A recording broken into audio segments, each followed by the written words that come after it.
तो फिर से, तो बच्चे लोग हम लोग क्या चालू करेंगे आज?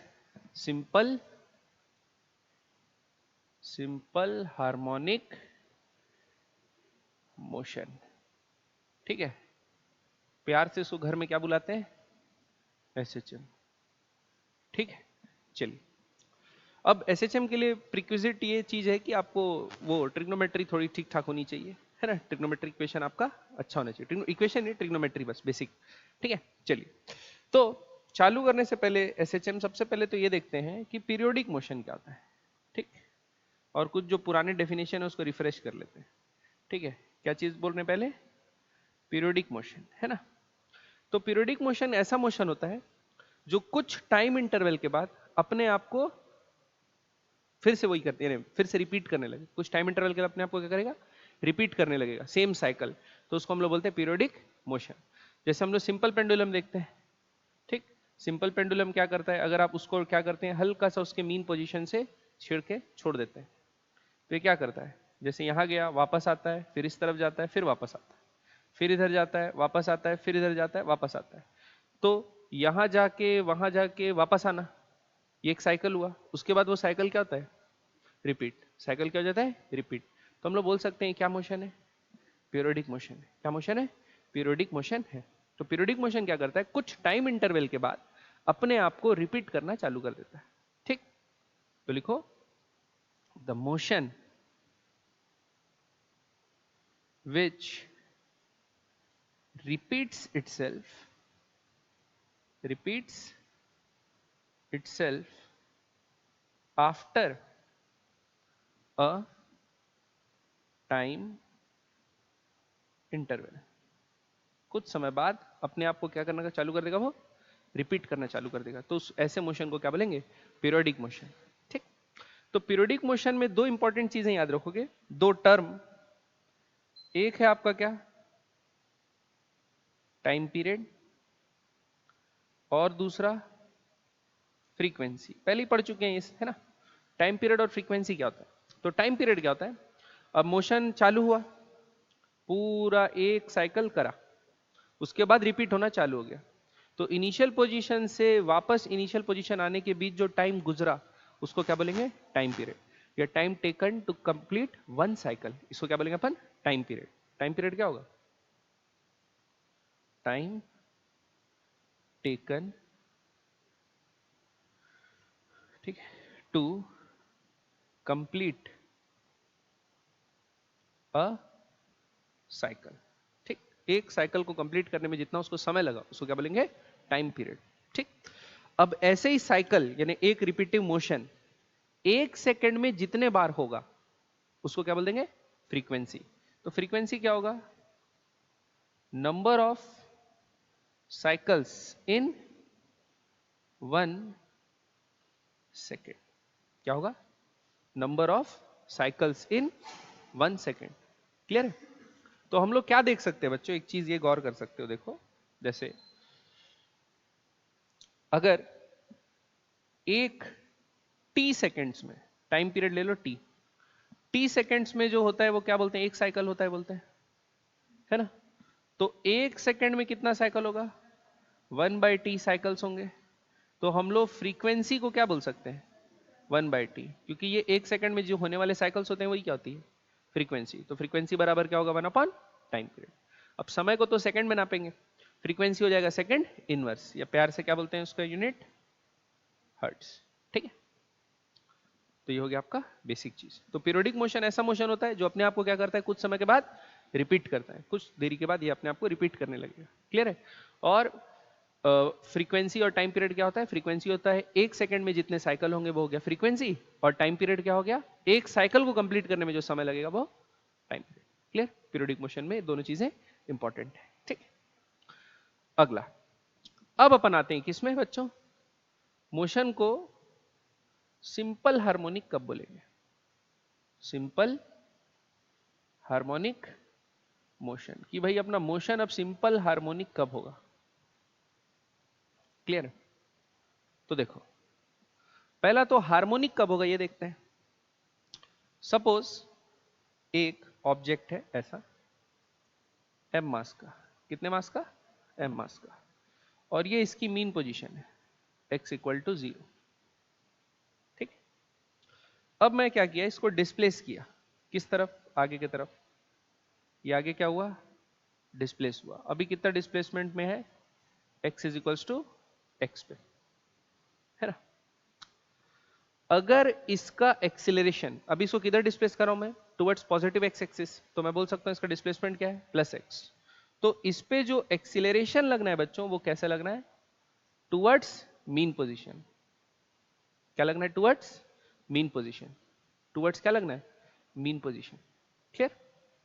तो ऐसा मोशन क्या करेगा भाई, जितना दूर डिस्प्लेसमेंट होता जाएगा भाई, एक्सिलरेशन भी उसी के प्रोपोर्शन में बढ़ता जाएगा और पीछे का डायरेक्शन में लगता जाएगा। तो वो क्या करेगा, अगर इसको स्पीड भी मिली है तो वो कम होगी कम होगी कम होगी कम होगी, और एक्सिलरेशन बढ़ेगा तो एक समय ऐसा होगा कि ये टर्न होके वापस आएगा।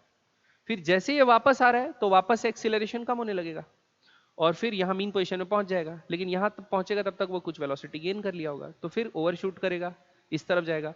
अब जब नेगेटिव एक्स एक्सिस की तरफ जाने लगेगा, है ना, x बराबर माइनस एक्स, तो इसको एक्सिलरेशन कहाँ लगेगा, टुवर्ड्स द सेंटर। तो एक्सिलरेशन हमेशा कैसा लगे, रिस्टोर करता हुआ लगे। कैसा लगे, रिस्टोर करता हुआ लगे। मतलब अपन ऐसा बोल सकते हैं, एक्सिलरेशन हमेशा डिस्प्लेसमेंट के उल्टे डायरेक्शन में होगा। तो acceleration is proportional to minus x का पावर n।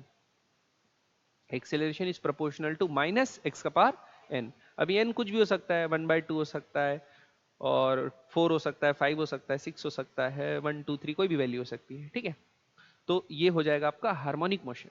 क्या हो जाएगा बच्चों, भाई डिस्प्लेसमेंट के उल्टे डायरेक्शन में हमेशा क्या लग रहा है, एक्सेलरेशन लग रहा है। अब सिंपल हार्मोनिक क्या होगा, जब n का वैल्यू क्या हो 1, मतलब a प्रोपोर्शनल हो किसके, माइनस एक्स के। ठीक, डायरेक्टली प्रोपोर्शनल माइनस एक्स, तो क्या बोलेंगे, ऐसे मोशन को बोलेंगे सिंपल हार्मोनिक मोशन। समझ में आया? ठीक, तो क्या होगा, एक्सीलरेशन को क्या मैं ऐसा लिख सकता हूं बच्चों, देखो, double differentiation of position with respect to time लिख सकता हूं, है ना। और ये तो डिस्प्लेसमेंट ही है। तो अगर ऐसा टाइप का डिफरेंशियल इक्वेशन बने, D square x upon D T square बराबर माइनस एक्स, ऐसा आपको अगर कहीं इक्वेशन दिखेगा, तो जो भी ऑब्जेक्ट ये मोशन कर रहा होगा, जिसका इक्वेशन ऑफ मोशन या पोजीशन ऐसा सेटिस्फाई कर रहा होगा, ऐसा रिलेशनशिप की एक्सीलरेशन नेगेटिव ऑफ एक्स आ रहा है, तो आप बोलेंगे वो क्या कर रहा है, सिंपल हार्मोनिक मोशन। क्लियर है बात, है ना। तो लिख लेंगे नीचे, an object is performing simple harmonic motion if it satisfies the differential equation, कौन सा, ये वाला, double differentiation of position with respect to time is equals to minus x. तो हम लोग क्या करेंगे, एक्स एक्सिस के अबाउट क्या कर रहा है वो, सिंपल हार्मोनिक मोशन कर रहा है। ठीक, हार्मोनिक मोशन तो बोल सकते हैं एक्स का पावर 2 रहे, 3 रहे, 4 रहे, तो भी बोल सकते हैं, लेकिन simplest form of harmonic motion कब होगा, जब एक्स का पावर 1 होगा। ठीक है, तो उसको बोलेंगे सिंपल हार्मोनिक मोशन। तो आप जानते हैं बच्चों, एक्सेलरेशन जनरली क्या होता है, फोर्स बाय मास। क्या होता है, फोर्स बाय मास, वो भी प्रोपोर्शनल होगा माइनस एक्स के। ठीक, तो इस फोर्स को हमेशा बोलते हैं हम लोग रीस्टोरिंग फोर्स। क्या बोलेंगे, रीस्टोरिंग फोर्स। तो रीस्टोरिंग फोर्स को दो चीजें होनी चाहिए, दो कंडीशन ही जरूरी है ना।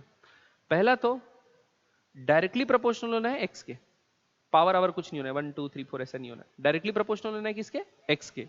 और दूसरा चीज, दोनों का डायरेक्शन जो डिस्प्लेसमेंट है, रिस्टोरिंग फोर्स हमेशा उसके उल्टे डायरेक्शन में लगेगी। तो अपन क्या लिखेंगे, हम लोग लिख लेते हैं कंडीशन फॉर एसएचएम। क्या लिख लेते हैं बच्चों, कंडीशन फॉर एसएचएम, है ना। पहला इंपॉर्टेंट कंडीशन क्या लिख सकते हैं, पहला सबसे इंपॉर्टेंट कंडीशन ये लिख सकते हैं कि restoring force must be proportional to displacement।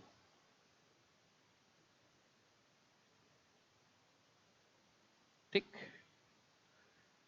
Proportional to displacement. और दूसरा चीज ये बोल सकते हैं क्या कि restoring force must be in opposite direction to displacement,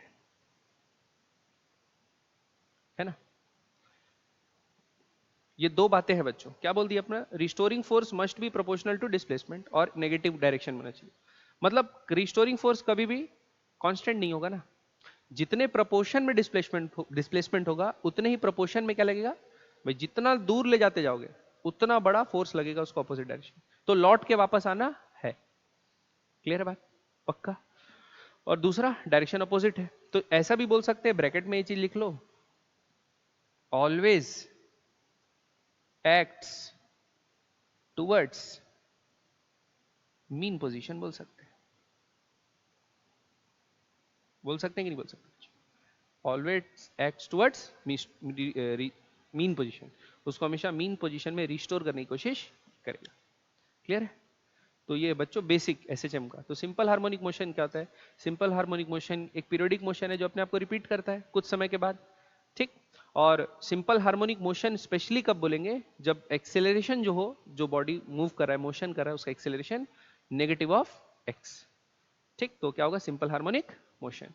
जैसे अपन ये देखे थे ना भाई, acceleration directly proportional to x रहे या कुछ भी रहे तो ट्रांसलेटरी मोशन होगा, सीधा चलता जाएगा चलते जाएगा चलते जाएगा, ठीक है। अगर आपका क्या हो, एक्सेलरेशन परपेंडिकुलर हो एक्स के या वेलोसिटी के, तो सर्कुलर मोशन होता है, देखें कि नहीं देखें, वो भी पढ़ चुके हैं। और कोई अदर एंगल होता है तो प्रोजेक्टाइल मोशन होता है ना। क्या मोशन होता है, प्रोजेक्टाइल मोशन होता है। तो अभी एक देख लिया, अब नेगेटिव डायरेक्शन में रहेगा तो क्या होगा, ऐसे, ठीक, समझ में आई बात। तो अब इसको पीरियोडिक मोशन को कैसे सॉल्व करना है, इसके काइनेमेटिक्स कैसे लगेगा, डायनामिक्स कैसे लगेगा, ये सब अपन आगे देखते हैं। समझ में आई बात, ठीक है। तो ये नए टाइप का मोशन है ना, मोशन का एक टाइप है, समझ लीजिए, गलती कर दी होने की, एक मिनट। तो लिखिए बच्चों अगला चीज क्या, equation of SHM, equation of SHM, ठीक है। तो इक्वेशन ऑफ एसएचएम लिखने का मतलब है कि पोजीशन, जो एसएचएम एक ऑब्जेक्ट मोशन कर रहा है सिंपल हार्मोनिक मोशन, उसका position with respect to time, या उसकी velocity with respect to time, या उसका acceleration with respect to time हम लोग लिख सकें, ठीक है। अब देखो, एक सिंपल हार्मोनिक मोशन अपन कंसीडर करते हैं, सपोज एक मास है m, ठीक, मास है m, वो अपनी मीन पोजीशन में x इक्वल टू 0। देखो, जब वो मीन पोजीशन पे है x इक्वल टू 0 पे, उससे क्या करेगा, अभी एसएचएम कर रहा है, दूर जा रहा है जा रहा है जा रहा है जा रहा है, जितना मैक्सिमम दूर डिस्प्लेस करेगा अपनी मीन पोजीशन से, उसको क्या बोल देंगे बच्चों, एम्पलीट्यूड। क्या बोल देंगे, एम्पलीट्यूड। ये क्या हो गया, amplitude, maximum displacement from mean position in either direction, है ना। अब आप बताओ, ये x इक्वल टू प्लस ए के बाद और आगे जाएगा क्या, नहीं जा रहा है ना, इसके बाद लौटेगा, मतलब ये टर्निंग पॉइंट है। तो टर्निंग पॉइंट पे वेलोसिटी क्या होती है, टर्निंग पॉइंट उस इंस्टेंट पे वेलोसिटी क्या होगी, 0। और जब ये वापस आएगा रिस्टोर होके, तो इस पॉइंट पे वेलोसिटी क्या होगी, मैक्सिमम। वेलोसिटी क्या होगी, मैक्सिमम। और बीच किसी x is equal to x पे वेलोसिटी क्या होगी, ये समझ में आ रहा है कि नहीं आ रहा है, पक्का। अब वैसे ही इस तरफ हो जाएगा तो x बराबर क्या होगा, माइनस है, और फिर x is equal to minus x पे कुछ वेलोसिटी v होगी। तो एक्सट्रीम पॉइंट्स में एसएचएम जो हो रहा है, एक्सट्रीम पॉइंट्स में वेलोसिटी क्या होगी, 0, क्योंकि वो टर्निंग पॉइंट है, जाके वहां से लौटता है। तो वो पॉइंट जहां से टर्न हो रहा है, वो पॉइंट पे वेलोसिटी इंस्टेंटेनियस क्या होगी, 0। और मीन पोजीशन पे वेलोसिटी क्या होगी, मैक्सिमम। ये समझ में आया। अब क्योंकि सिंपल हार्मोनिक मोशन है, तो हम लोग इक्वेशन क्या इस्तेमाल करेंगे, D square x upon D T square बराबर माइनस ओमेगा स्क्वायर एक्स, ये इस्तेमाल करेंगे, ठीक। इस ओमेगा को क्या बोलते हैं बच्चों, इस ओमेगा को बोलते हैं क्या, एंगुलर फ्रीक्वेंसी, ठीक। इस एंगुलर फ्रीक्वेंसी क्या होती है, क्या इसका मीनिंग है, अपन आगे समझेंगे। पहले डेरिवेशन कर लेते हैं, ये कांस्टेंट क्या है बोलो, ठीक है। D square x upon D T square बराबर क्या हुआ, माइनस ओमेगा स्क्वायर एक्स। अब देखो यहां से मैं क्या करता हूं, वेरिएबल सेपरेट करता हूं, तो एक अच्छा रहेगा। देखो ये x और ये t है, इसको दो बार डिफरेंशिएट करना पड़ेगा निकालने के लिए, x as a function of time. या मैं ऐसा काम करता हूं, देखो ये तो एक्सीलरेशन था ना, क्या था, एक्सीलरेशन। तो एक्सीलरेशन को मैं v dv बाई dx लिख सकता हूं, लिख सकता हूं। ये बराबर आ गया माइनस ओमेगा स्क्वायर एक्स। अब ये dx उधर चले जाएगा तो क्या होगा, v dv बराबर minus omega square x dx। तो x के साथ dx आ गया, v के साथ dv आ गया, वेरिएबल सेपरेट हो गए, ओमेगा क्या हो गया, कांस्टेंट। अब इसकी लिमिट डालते हैं बच्चों, क्या डालते हैं, लिमिट, है ना। तो वेलोसिटी जब जीरो है, वेलोसिटी जब जीरो है, x का वैल्यू जीरो है क्या, x का वैल्यू है a, और किसी भी पोजीशन x पे वेलोसिटी क्या होती है, v। तो v as a function of position आ जाएगा कि नहीं आ जाएगा, समझ में आया। लिमिट कांस्टेंट कांस्टेंट लिखने की जरूरत नहीं, लिमिट डाल दिए, है ना। अब ये क्या होगा, इस तरफ वाला v dv, v square by to, v डालेंगे जीरो डालेंगे तो क्या आएगा, v स्क्वायर बाय टू ही बचेगा, बराबर। यहां पर माइनस ओमेगा स्क्वायर को क्या करते हैं, कॉमन निकाल लेते हैं। माइनस ओमेगा स्क्वायर को क्या करते हैं बच्चों, कॉमन निकाल लेते हैं। x का क्या होता है, एक्स स्क्वायर बाय टू, तो यहां लिख देते हैं एक्स स्क्वायर बाय टू। अब क्या डालते हैं, लिमिट। अब लिमिट डालते हैं a से x, तो आएगा v स्क्वायर बाय टू बराबर माइनस ओमेगा स्क्वायर, और एक्स स्क्वायर में पहले क्या डालेगा, अपर लिमिट, तो x square minus a square, upper limit minus lower limit by two, two two क्या हो गया, कैंसिल हो गया। यहां तक समझ में आया। अब क्या करते हैं, ये माइनस जो है उसको कहां भेज देते हैं, अंदर। अगर माइनस को अंदर भेजोगे तो वी स्क्वायर का वैल्यू आएगा ओमेगा स्क्वायर ए स्क्वायर माइनस एक्स स्क्वायर। तो v का वैल्यू क्या आएगा, omega under root a square minus x square. ये समझ में आया कि नहीं आया बच्चों, पक्का। तो ये आ गया velocity as a function of position, ठीक। और जब x as a function of time निकाल लेंगे ना, उसको इसमें डाल के velocity as a function of time भी निकाल देंगे, या फिर x as a function of time मिल गया तो dv by dx by dt कर देंगे, ठीक है। ये समझ में आएगी नहीं इक्वेशन, ये आ गया velocity as a function of position. तो किसी भी v पोजीशन पे यानी x पोजीशन पे वेलोसिटी का वैल्यू क्या निकाल सकते हैं, ओमेगा जो कि कांस्टेंट है angular frequency, into under root a square minus x square.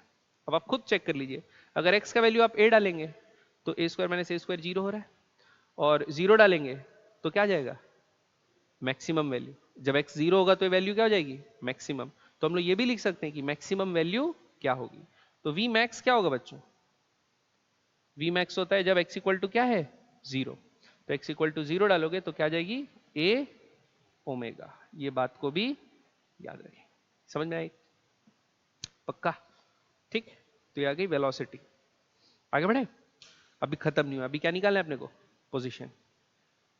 बढ़े आगे, चलिए अब लिखते हैं पोजीशन। तो देखो v बराबर क्या आया, x under root a square minus x square, A sorry omega under root a square minus x square. अब v को क्या लिख सकता हूं मैं, dx बाय dt बराबर आया ओमेगा, ये क्यों आ गया, ए स्क्वायर माइनस एक्स स्क्वायर। अब क्या करता हूं, dx वाले के साथ x वाले को ले जाता हूं और ओमेगा dt को उल्टा लिखता हूं, तो क्या आएगा, dx बराबर dx by under root a square minus x square बराबर ओमेगा dt, ठीक। इसको ऐसे ही बिना किसी लाग लपेट के इंटीग्रेट कर देते हैं, ठीक है। अब dx बाई ये क्या होता है भाई, ये जो फॉर्म है, ये इंटीग्रेशन का जो फॉर्म है, ये होता है बच्चों साइन इनवर्स एक्स बाई ए का इंटीग्रेशन।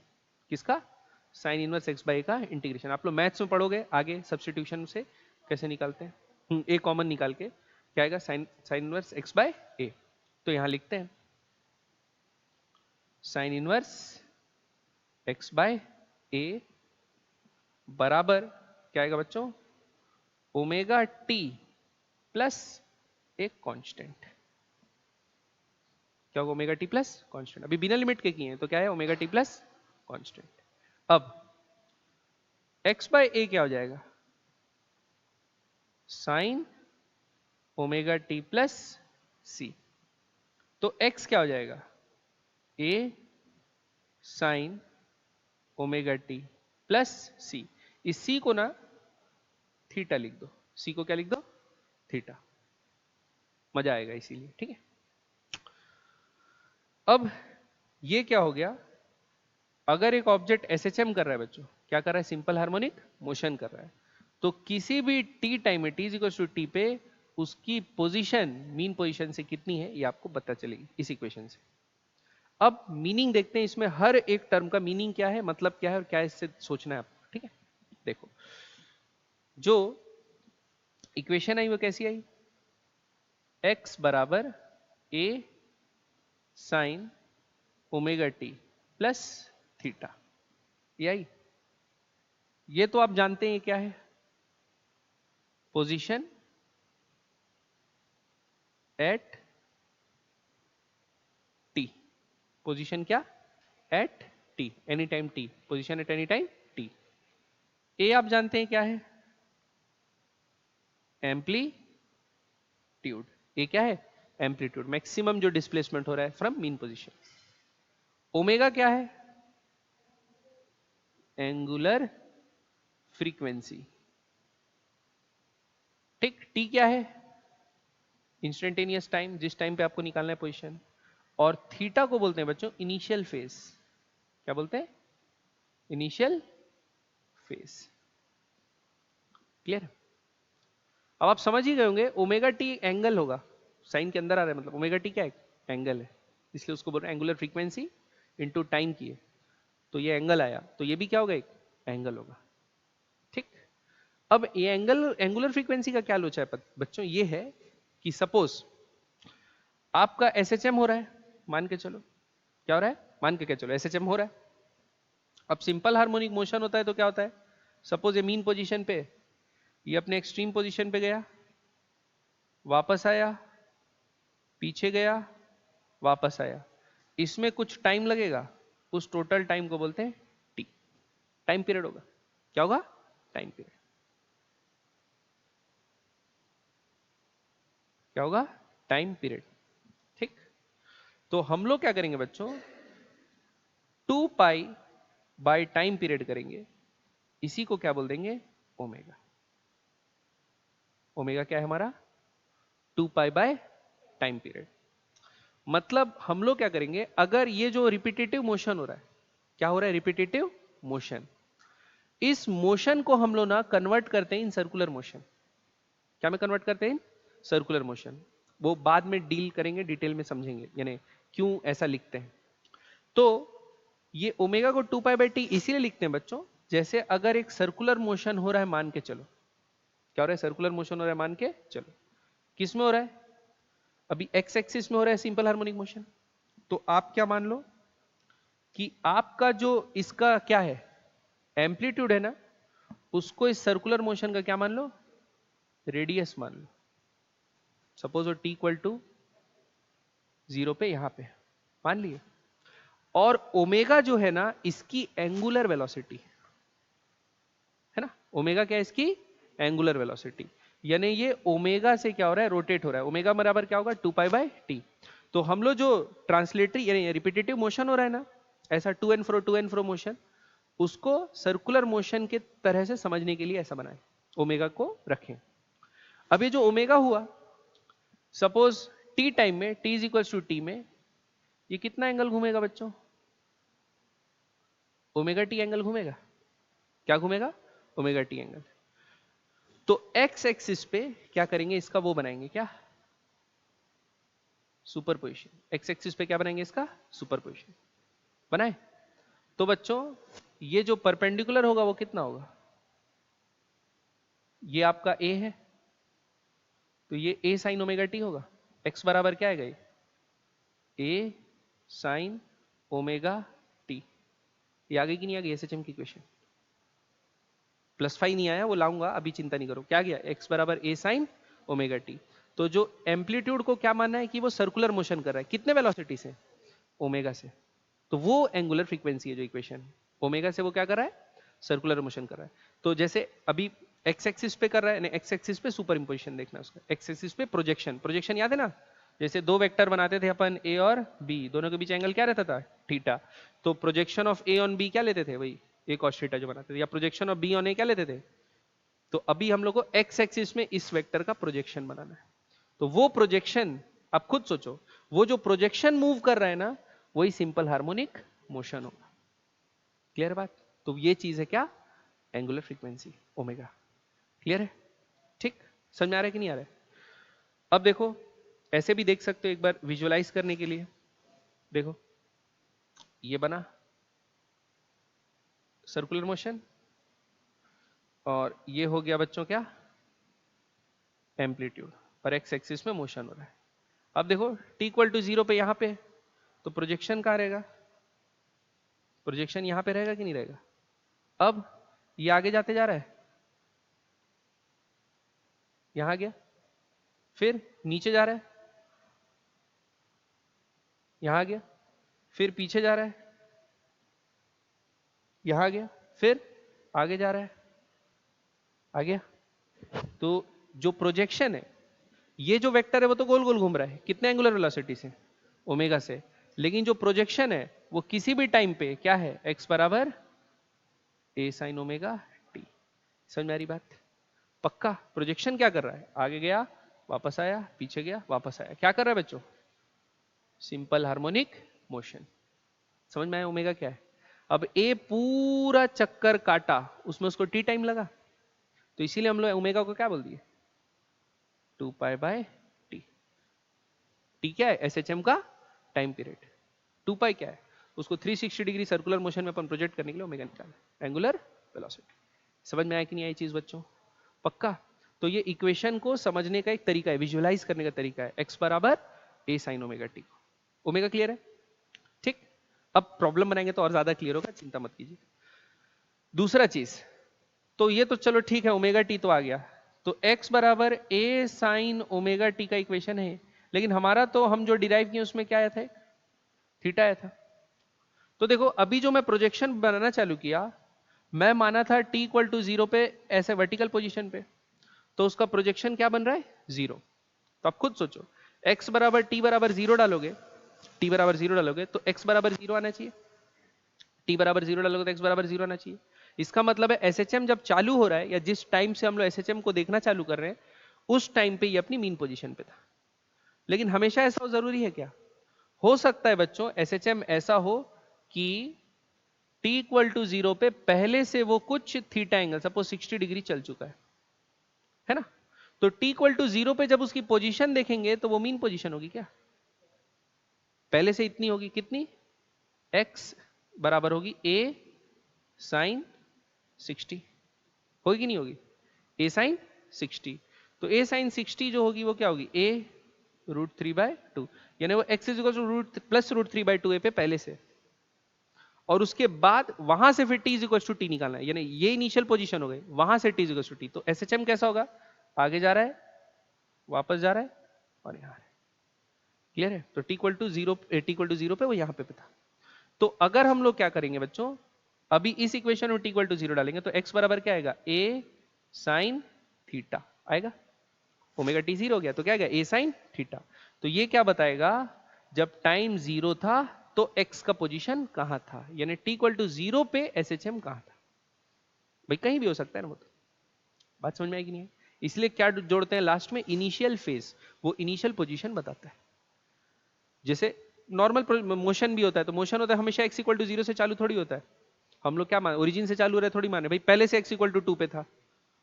क्लियर है, तो फिर उस टाइम के बाद पोजीशन और अलग अलग होगी, वहां से फिर देखेंगे ना कि टाइम इंटरवल के बाद कहां पहुंचा।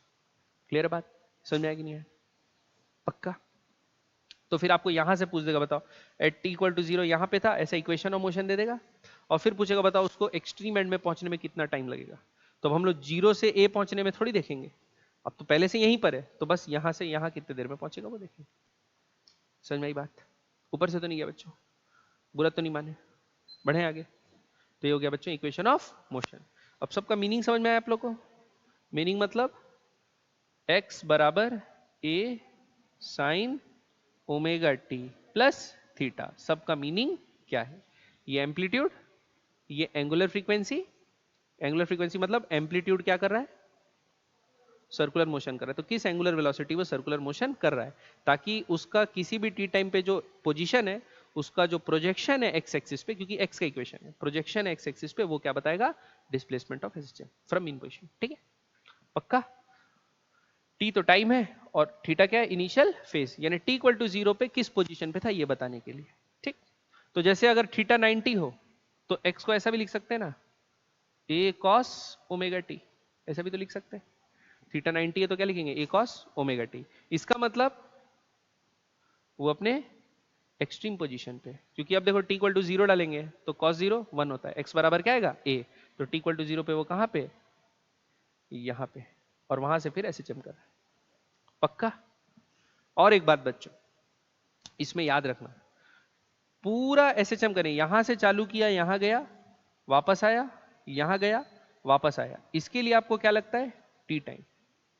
ठीक, फिर सिर्फ पूछ दिया यहां से यहां जाने में कितना टाइम लगेगा, तो आप बोल सकते हो t/4 बोल सकते हो, क्योंकि इक्विलेटर ठीक ही मोशन है ना। तो जीरो से वेलोसिटी v बढ़ा, v से वापस जीरो हो गया, जीरो से v से जीरो हुआ, जीरो से वापस v हुआ, फिर v से जीरो हुआ, जीरो से वापस v हुआ, तो इक्वल टाइम लगेंगे मोशन में।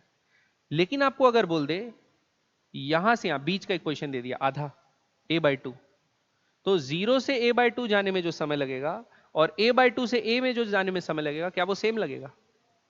नहीं लगेगा ना। क्यों? वेलोसिटी v से यहां पर कुछ चेंज हुई और फिर वहां से वापस जीरो हो रही है वेलोसिटी, तो ये दोनों मोशन में दोनों टाइम जो लगेगा वो अलग अलग लगेगा, निकालना पड़ेगा हमें। ठीक है, तो ऐसा नहीं लेना, अच्छा उसका भी और क्वार्टर तो t/8 ऐसा करके ले मत लेना। ठीक है, समझ में आएगी नहीं बच्चों बात? ठीक, हाँ, पूरा एक बोला है मीन पोजीशन से एक्सट्रीम तक, तो वहां का t/4 ले सकते हो, उसमें कोई बात नहीं, क्योंकि सारे मोशन इक्वल है, यहां से यहां जाना, यहां से आना, यहां से यहां जाना, यहां से आना। लेकिन यहां से सिर्फ आधा जाना और फिर आधे से आधा जाना, ये दोनों में सेम टाइम नहीं लगेगा, क्योंकि x बराबर a साइन ओमेगा टी है, कोई लीनियर फंक्शन थोड़ी। पक्का? आई बात समझ में? चले अब एक क्वेश्चन सॉल्व करते हैं जिससे हम लोग को थोड़ा बहुत कुछ चीज समझ में आए। ठीक, तो देखो, सपोज एक इक्वेशन लिखा है बच्चों, एग्जांपल लिखिए, इक्वेशन लिखा है x बराबर 2 साइन 40 पाई टी, ज्यादा हो जाएगा, 2 पाई टी प्लस π/3। क्या लिखा है बच्चों? 2 पाई टी प्लस π/3। ठीक, तो हमको ये पूछा है बच्चों x equal to t equal to 0 पे x का वैल्यू क्या होगा, मतलब जब टाइम 0 है तो इनिशियल पोजीशन क्या है, ये पूछे। क्या करेंगे बच्चों? टाइम का वैल्यू 0 डाल देंगे, तो x बराबर क्या आएगा? 2 साइन π/3। साइन π/3 कितना होता है? तो क्या आ जाएगा बच्चों? यानी एसएचएम जो हो रहा है t इक्वल टू 0 पे, वो x इक्वल टू 0 पे है क्या? नहीं, t इक्वल टू 0 पे वो कहाँ है? √3 पर। क्या पे? √3 पर है। 1.732 होता है, एम्पलीट्यूड से छोटा ही आएगा है ना हमेशा, ऐसा बड़ा नहीं आ जाएगा कभी, इक्वेशन गलत सॉल्व करो, मतलब साइन का वैल्यू 1 से हमेशा क्या होता है? छोटा होता है। क्लियर है? तो ऐसा हम लोग निकालेंगे। सपोज इसी क्वेश्चन में ये पूछा कि इसको मिनिमम टाइम कितना लगेगा, क्या पूछा? मिनिमम टाइम कितना लगेगा एक्सट्रीम पोजीशन में पहुंचने के लिए, मिनिमम टाइम कितना लगेगा एक्सट्रीम पोजीशन में पहुंचने के लिए। तो क्या करेंगे, हमको पता है अभी कहां पर है? √3 पे है, और एक्सट्रीम पोजीशन कहां पर है? 2 पे है। मान के चलो एसएचएम अभी इधर हो रहा है, वो भी बताऊंगा कि पोजीशन तो पता चल गया, वेलोसिटी लेकिन आगे है कि पीछे है ये कैसा पता चलेगा, क्योंकि x इक्वल टू √3 पे एक बार जाते टाइम होगा और एक बार आते टाइम होगा। अभी मान लो जाते टाइम होगा, फिर वेलोसिटी पढ़ाने के बाद मैं बताऊंगा वो कैसे देखते हैं। ठीक है, अभी मान लो जाते टाइम क्या है? जाते टाइम। क्लियर? तो जाते टाइम है बच्चों, तो अभी √3 पे है और √3 से कहां पहुंचना है उसको? 2 पे पहुंचना है। ठीक, तो क्या करो, √3 तो कहां पर है? t इक्वल टू क्या पे? 0 पे। अब 2 कहां पहुंचेगा वो देख लो, तो 2 बराबर क्या होगा, 2 sine 2 pi t plus pi by 3। 2 से 2 कट गया भाई, साइन 0 कब आता है, तो 1 कब आता है, 90 डिग्री पे, सिर्फ 90 डिग्री पे, पाई बाई 2 पे फिर एन पाई बाई 2 पे, एन पाई बाई 2 पे आता है ना 90 डिग्री, तो लिख लेते हैं यहां पर, लिख लेते हैं एन पाई बाय 2। तो लेकिन हमको मिनिमम टाइम पूछा है, यानी जस्ट पहली बार कब आ रहा है भाई, एक बार आएगा फिर गोल घूम के वापस आएगा 2 पे, फिर जाके वापस आएगा 2 पे, तो जो बाद वाले एंगल है वो बाद वाला टाइम बता रहे हैं। ऐसा भी पूछ देगा कि दूसरे बार कब वहां पर आएगा या तीसरे बार कब वहां पर आएगा, अभी बस हमको क्या बताना है, पहले बार कब आएगा, तो एन का वैल्यू क्या ले लेंगे 1, तो सिर्फ पाई बाई 2 लेंगे, और पाई एन पाई बाई 2 क्या होगा 2 pi t plus pi by 3, तो एन का वैल्यू 1 ले लो, तो ये पाई बाई 3 इधर आके माइनस हुआ, तो बच्चों 2 पाई टी बराबर क्या आएगा, pi by 2 minus pi by 3 कितना होगा, पाई बाई 6 बराबर क्या है 2 पाई, पाई पाई का हिसाब हो गया, ठीक है। टी का वैल्यू क्या आया 1/12 सेकेंड्स, समझ में आया, पक्का। तो पोजीशन का इक्वेशन कैसे इस्तेमाल कर रहे हैं देख रहे हो, इसीलिए ट्रिग्नोमेट्री थोड़ी सी आनी चाहिए, थोड़ी सी, ज्यादा नहीं, एकदम 10th वाली ट्रिग्नोमेट्री, ठीक है, समझ में आया, पक्का। ट्रिग्नोमेट्री पढ़े हो ना आप लोग, पक्का, ठीक है, चलिए आगे बढ़े। अब अब चलिए दूसरी चीजें निकालते हैं, हमको अब मिल गया भाई मेन चीज, position as a function of time. अब काइनेमेटिक्स में भी जब ऐसा मिल जाता था तो कितना आसान लगता था सारी चीजें, यहां भी वैसे ही लगेगा, क्या लगेगा आपको, आसान। तो देखो क्या लिख लो, position as a function of time लिख लिया, x बराबर a sine omega t plus theta, ठीक। अब ये जब लिख रहा हूं इक्वेशन तो आप उसको विजुलाइज कर पाओगे ना, यानी सोच पाओगे कि हाँ सबका मीनिंग क्या है, समझ में आया कि नहीं है। अब हमको चाहिए क्या, वेलोसिटी और एक्सीलरेशन। वेलोसिटी पाने के लिए क्या करूं, डिफरेंशिएट कर देता हूं, वेलोसिटी पाने के लिए इसको क्या करता हूं, डिफरेंशिएट कर देता हूं। तो देखो ये क्या आएगा, वेलोसिटी तो आएगा v, dx बाई dt क्या होता है v, a साइन का क्या होता है cos, cos omega t plus theta, और बाहर क्या आ जाएगा ओमेगा, चेन रूल, ओमेगा बाहर आ जाएगा। अब आप बताओ v मैक्सिमम कब होगा, या वैल्यू क्या होगी, जब cos omega t plus theta का वैल्यू क्या हो जाएगा, ये तो 0 से लेके कहां तक जाता है 1 तक, तो मैक्सिमम कब होगी, मैक्सिमम कितनी होगी, जब वो 1 हो जाए, तो ये क्या आएगा ए ओमेगा, यही आया था पिछले केस में भी, ठीक, ए ओमेगा। और ऐसा कब होगा, जब वो अपने मीन पोजीशन पे पहुंचेगा, मीन पोजीशन पे पहुंचेगा तब तो टोटल फेज 0 आएगा, पक्का, समझ में आई बात। आगे बढ़े, नेक्स्ट चीज, अब हमको क्या निकालना है, एक्सेलरेशन, तो फिर इसको डिफरेंशिएट करते हैं, तो क्या है बच्चों, ए बराबर ए ओमेगा तो वैसे ही रहेगा, कॉस का क्या होता है minus sign omega t plus theta आएगा, और ये ओमेगा बाहर आके एक इंटू होगा, चेन रूल, क्या आएगा माइनस ओमेगा स्क्वायर। तो ए बराबर क्या आया, एक तो नेगेटिव आ गया, एसएचएम हो रहे तो आने ही नेगेटिव, फिर ए, अच्छा एक काम करो, ये a sine omega t plus theta को क्या लिख सकते हो, एक्स लिख सकते हो, ये ओमेगा स्क्वायर है एक्स, समझ में आया कि नहीं आया, वापस वहीं पहुंच गए जहां से चालू किए थे। तो ये हो गया acceleration as a function of position, और ये हो गया acceleration as a function of time, clear है। अब ये साइन का वैल्यू कब होगा, ये साइन 90 पे क्या होगा 1, साइन 91 होगा, टोटल टोटल 90 ना, साइन 91 होगा, तो एक्सेलरेशन की मैक्सिमम वैल्यू क्या रहेगी माइनस ए ओमेगा स्क्वायर, ठीक, minus a omega square.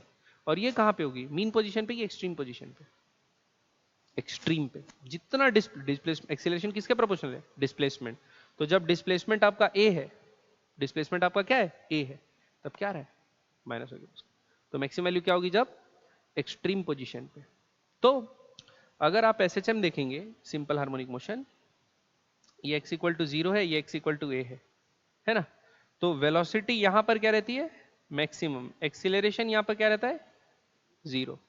Velocity यहां पर क्या रहती है, जीरो। एक्सीलरेशन यहां पर क्या रहता है, मैक्सिमम। मैक्सिमम वेलोसिटी का वैल्यू ए ओमेगा, मैक्सिमम एक्सीलरेशन का वैल्यू माइनस। ठीक है, समझ में आई बात, पक्का। ऐसा मत सोचना भाई टी इक्वल टू टी पे यहां पर है कहीं, यानी टी इक्वल टू जीरो पे मीन पोजीशन पे, तो वहां पर एक्सीलरेशन मैक्सिमम, वो ऐसा नहीं होगा, है ना। बात समझ रहे हो कि नहीं समझ, जब मीन पोजीशन पे पहुंचेगा तभी होगा वो। तो हम मोशन को सपोज चालू किए, जब यहां पहुंचा था तब देखना चालू किए, उसका ये मतलब थोड़ी है कि मीन पोजीशन ही बदल गया, अब ये मीन पोजीशन हो गया, अब इसके अबाउट ऐसे जम कर, ऐसा नहीं है, ऐसा मत सोचना, ठीक, पक्का। ये क्लियर है कि नहीं है बच्चों, बताओ, पक्का। आगे बढ़े, सवाल बनाए तो अपना क्या गया, velocity as a function of time भी आ गया। अच्छा, velocity as a function of time तो आया है, अब इसी इक्वेशन से velocity as a function of x भी निकाल लेते हैं, फिर एक बार लिख लेंगे सबको अच्छे से और फिर सवाल बनाना चालू करेंगे इक्वेशन ऑफ एसएचएम से। हो गया, देखो जो जो चीज पता है वो तो पहले लिख लेते हैं। पहला हमको position as a function of time पता है, क्या होता है, a sine omega t plus theta, ठीक है। दूसरा हमको वेलोसिटी पता है, a omega cos omega t plus theta. Acceleration पता है, minus a omega square sine omega t plus theta, है कि नहीं। फिर acceleration as a function of position भी हमको पता है, ए बराबर minus omega square x, a बराबर minus omega square x. X तो एक्स फंक्शन ऑफ एक्स क्यों निकालो, x as a function of time ही चाहिए अपने को। एक velocity as a function of वो हमको पता है जरूर है, v बराबर क्या निकाले थे बच्चों, omega A square minus x square. अब इसी इक्वेशन से यहां तक पहुंच के देखते हैं तो पूरा क्या अपना सर्कल हो जाएगा कंप्लीट। तो देखो v को लिखोगे ए ओमेगा, लिखे, है ना। आप क्या ये जानते हैं या मानते हैं, sign square theta plus cos square theta 1 होता है, इसमें आप सबकी आस्था है ना। अब यहां से कॉस थीटा क्या आएगा, 1 माइनस साइन स्क्वायर थीटा का अंडर रूट आएगा। तो यहां पर cos omega t plus theta को क्या लिख दूं, under root 1 minus sine square omega t plus theta लिख सकता हूं, नहीं समझ में आ रही है। अब लिखते हैं a omega under root 1 minus x बराबर a sine omega t plus theta है, इसको अगर हम लोग स्क्वायर कर दें तो sine square omega t plus theta की जगह क्या आ जाएगा, x square by a square, ये आ जाएगा। अब क्या ले लेते हैं, लेते हैं ए को अंदर भेज देते हैं तो ओमेगा आ जाएगा, ए अंदर जाएगा तो क्या बन जाएगा, a square minus x square, ये आ गया velocity as a function of position, ठीक है। वो अब तीन चीज हो गया, velocity acceleration as a function of time भी आ गया, as a function of position भी आ गया, और एक्स तो है ही अपने पास, क्लियर है। और जनरल इक्वेशन क्या है, ये एक्सीलरेशन के इक्वेशन को जनरल इक्वेशन बोलते हैं, ए बराबर माइनस ओमेगा स्क्वायर एक्स, या क्या लिख सकते हैं इसको, D square x upon D T square plus ये इधर आएगा तो ओमेगा स्क्वायर एक्स बराबर जीरो। ये मेन है, मेन इक्वेशन, सारी चीजें इसी से निकली, ये डेफिनेशन से आया, ये इक्वेशन कहां से आया, डेफिनेशन से आया। और बाकी इसी को अपन डिफरेंशियल इक्वेशन को सॉल्व करके बाकी वेलोसिटी पोजीशन यही सब, तो भाई मोशन को पढ़ना है समझना है तो यही सब चीजें तो निकालते हैं, ठीक। काइनेमेटिक्स में बिना कारण के खाली मोशन पढ़ना है, और डायनेमिक्स में क्या पढ़ना है, कारण के साथ। भाई एसएचएम हो रहा है तो रिस्टोरिंग फोर्स कौन सी है, कौन लगा रहा है, स्प्रिंग लगा रहा है कि कौन लगा रहा है, ये अपने को देखना पड़ेगा, तो वो आगे पढ़ेंगे हम लोग, चिंता नहीं कर, ठीक है, पक्का। ऊपर से तो नहीं गया, अब बनाने के लिए रेडी हैं अपन, क्या सवाल, ओके चलिए। तो इक्वेशन से बनाते हैं सवाल, किससे बनाएंगे बच्चों, इक्वेशन से। तो फिर मेरे को काट काट के कॉपी करना पड़ेगा, है ना। तो कोई बात नहीं, मैं स्टॉप कर देता हूं।